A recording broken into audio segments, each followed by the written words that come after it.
Hello प्यारे बच्चों, आज हम क्लास 7 संस्कृत नवमः पाठ 9 ग्राम जीवनम ग्रामीण जीवन को पढ़ेंगे और समझेंगे। पत्रवाहकः द्वार घंटिकां वादयति। डाकिया पोस्टमैन जो है द्वार की घंटी बजाता है, डोरबेल बजाता है। दीपिका द्वारम उद्घाटय। पत्रवाहकात् पत्रं स्वीकृत्य मातरं प्रसन्नतया वदति। दीपिका दरवाज़ा खोलती है, पत्र स्वीकार करती है और माता से खुश होकर बोलती है, अम्ब अम्ब पश्य भ्रातुः पत्रम। माँ माँ देखो, भाई का पत्र है। इति उक्त्वा मात्रे पत्रम ददाति। ऐसा कहकर माता को पत्र देती है। माता पत्रम पठति। माता पत्र पढ़ती है। छात्रावासः उत्कृष्ट विद्यालयः इंदौर नगरम। छात्रावास उत्कृष्ट विद्यालय इंदौर नगर। दिनांक दिया हुआ है। पूज्य मात्र पितृचरणयोः सादर प्रणामाः। पूज्य माता पिता के चरणों में सादर प्रणाम। अहम अत्र कुशली अस्मि। मैं यहाँ कुशल पूर्वक हूँ। छात्रावासे स्थित्वा सम्यक अध्ययनम करोमि। छात्रावास में रहकर पढ़ाई कर रहा हूँ। गृहे सर्वेषां कुशलम प्रार्थयामि। घर में सभी कुशलता पूर्वक हैं, ऐसी प्रार्थना करता हूँ। भवती स्वस्था भूत्वा पूर्ववत् गृह कार्याणि करोति इति ज्ञात्वा अहम संतुष्टः अस्मि।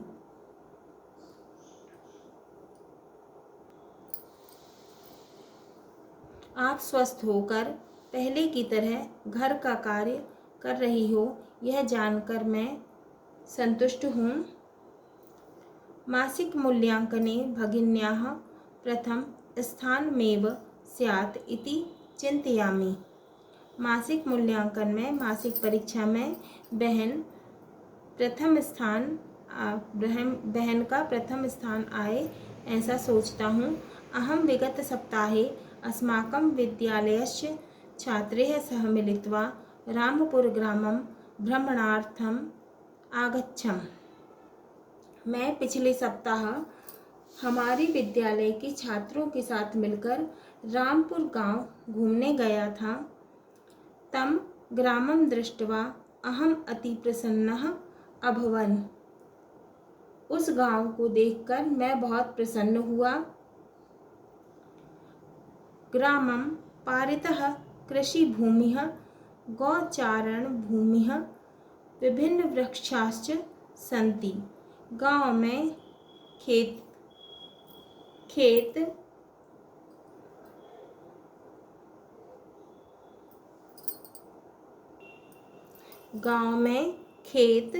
चारागाह और बहुत सारे वृक्ष हैं। ग्रामस्य पार्श्वे एका नदी प्रवहति, अतः अत्र शुद्ध वायुः बहति। तो गांव के पास में एक नदी बहती है, इसीलिए यहाँ पर शुद्ध हवा बहती है। एषः ग्रामः नगरात् दूरे स्थित्वा औद्योगिक प्रदूषणात् रहित अस्ति। यह गांव नगर से दूर स्थित है, इसीलिए औद्योगिक प्रदूषण से रहित है। अतः पशु पक्षिणः अत्र स्वच्छंदतया विचरन्ति। इसीलिए पशु पक्षी यहाँ स्वच्छंद घूमते हैं। अस्मिन् ग्रामे धेनवः महिष्यः बलिवर्दायदयः बहवः पशवः सन्ति। इस गांव में गाय, भैंस, बैल, बहुत सारे जानवर हैं। अत्र ग्रामे जनाः प्रायः कृषि कार्य कृत्वा सरल जीवनम यापयन्ति। इस गांव के लोग प्रायः कृषि कार्य करके सरल जीवन यापन करते हैं। परिश्रमशीलाः एते कृषकाः ताप शीतं वृष्टिं च सहित्वा कृषिकर्म कुर्वन्ति। मेहनती किसान गर्मी, सर्दी और बरसात को सहन करके कृषि कार्य करते हैं। ग्रामीणानां व्यवहारः सरलः प्रेमपूर्णश्च अस्ति। ग्रामीणों का व्यवहार सरल और प्रेमपूर्ण है। वयं तेः सह मिलित्वा वार्तालापं कृत्वा ग्रामजीवनविषये ज्ञातवन्तः।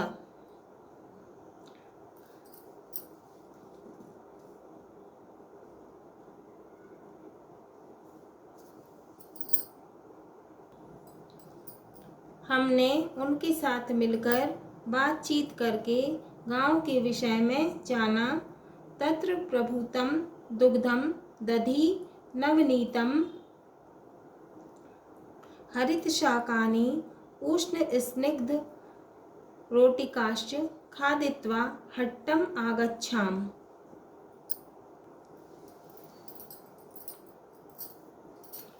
वहाँ हमने दूध, दही, घी, हरी सब्जियाँ, गर्म रोटी खाकर हम लोग बाजार गए। तस्मिन् साप्ताहिक हट्टे विविधाः आपणाः भवन्ति। उस साप्ताहिक हाट में कई दुकानें होती हैं। एतं हट्टम् आगत्य विक्रेतारः नित्योपयोगी वस्तूनि, हस्तशिल्प कला वस्तूनि, गोधूम चणकादि खाद्य वस्तूनि, गृहोपयोगी वस्तूनि च विक्रीय धनम् अर्जयन्ति।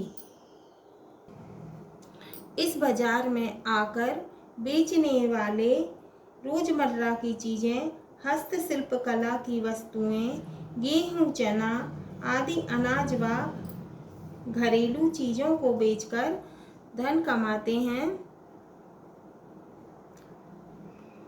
ग्रामवासिनः हट्टात् वस्तूनि स्वीकृत्य गच्छन्ति। गांववासी बाजार की वस्तु स्वीकार करके जाते हैं। कक्षायां पाठितम् आसीत् यत् अस्माकं देशः कृषि प्रधानः अस्ति। कक्षा में हमने पढ़ा था कि हमारा देश कृषि प्रधान देश है। देशस्य अधिकाः जनाः ग्रामेषु वसन्ति। देश के अधिकतर लोग गांव में रहते हैं। ग्रामः एव देशस्य आधारः। गांव ही देश का आधार है। इति स्मृत्वा इदानीं ज्ञातं यत् वास्तविकं भारतं नाम ग्राम एव ग्रामोन्नतो एव देशोन्नतिः सन्निहिता इति। यह याद आने पर अब जाना कि वास्तविक भारत गांव में ही है। गांव की उन्नति में देश की उन्नति है। भवतु पत्रं समापयामि। ग्रीष्मावकाशे वयं सर्वे मिलित्वा समीपस्थं झिरी ग्रामं गत्वा तत्रस्थं प्राकृतिक सौंदर्य दृश्यामः। खैर, पत्र समाप्त कर रहा हूँ।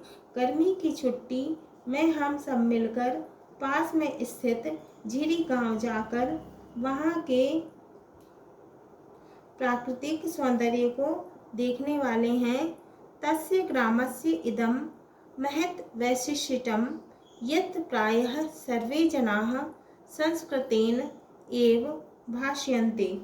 उस गांव की यह महान विशेषता है कि वहाँ लगभग सभी लोग संस्कृत में बात करते हैं। आगामी मासे मम अर्धवार्षिक मूल्यांकनम अस्ति। अगले माह मेरी अर्धवार्षिक परीक्षा है। अन्यत सर्व शुभम। बाकी सब ठीक है। सर्वेभ्यः पुनः नमस्कारः। पत्रोत्तरस्य प्रतीक्षारतः। सभी को पुनः नमस्कार। पत्रोत्तर की प्रतीक्षा में। भवतः पुत्र दीपेशः, आपका पुत्र दीपेश। हाँ तो प्यारे बच्चों, ये हमारा पाठ नवमः पाठः पाठ 9 ग्राम जीवनम पूर्ण हुआ। अगली वीडियो में हम इसके प्रश्नों के उत्तर हल करेंगे।